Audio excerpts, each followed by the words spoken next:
So you've probably seen this little wildflower before, growing on the side of the road, in fields, or maybe even in your own backyard. I see this every time spring comes each year, and I'm always so excited to see this beauty. This is Fleabane. Most people walk right past it, pull it up, thinking it's a weed, when it is packed full of medicinal properties. One of nature's hidden gems for sure. So back in the day, people would scatter dried fleabane around their homes to keep flea and pests away, hence the name, Fleabane. You can dry the flowers and the leaves and scatter them inside and around the outside of your home. And I'm sure there are plenty of recipes online for that if you want to create something in a spray bottle. But it is more than just a flea and bug repellent. It's a daisy look-alike, as you can tell. It has pink to white flowers. It's been used for centuries, of course, long before we had pharmacies and prescriptions. I know that Native Americans brewed Fleabane into teas for fevers, colds, stomach troubles, but it goes far beyond those three things. So Fleabane is an anti-inflammatory, so it helps soothe conditions like headaches, stiff joints, arthritis, sore muscles. It does have astringent properties as well.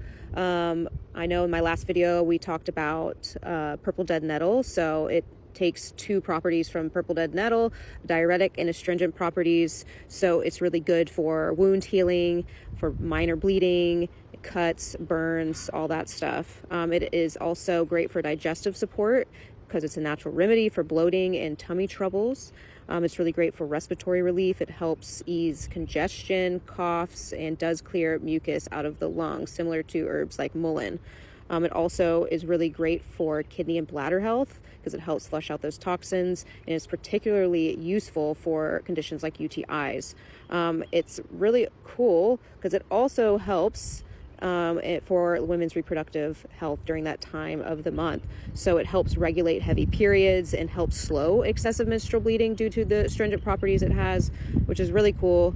And when you thought that was it, it also supports heart health by supporting circulation.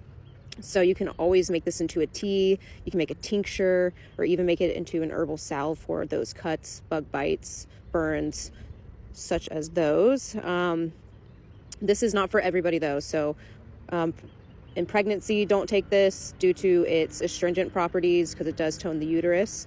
And even if you're breastfeeding, I would stay away from Fleabane. Also, people that are on blood pressure medications and blood thinners, stay away from this herb because it does have those properties that can conflict with those. And then anybody that is allergic to things such as ragweed, chamomile, daisies, because they're all in the same family. That's why this looks like a daisy. So something to think about, but please don't walk past this herb. When you see it, pick it and use it because it is packed full of so many great wonders. Have a good day.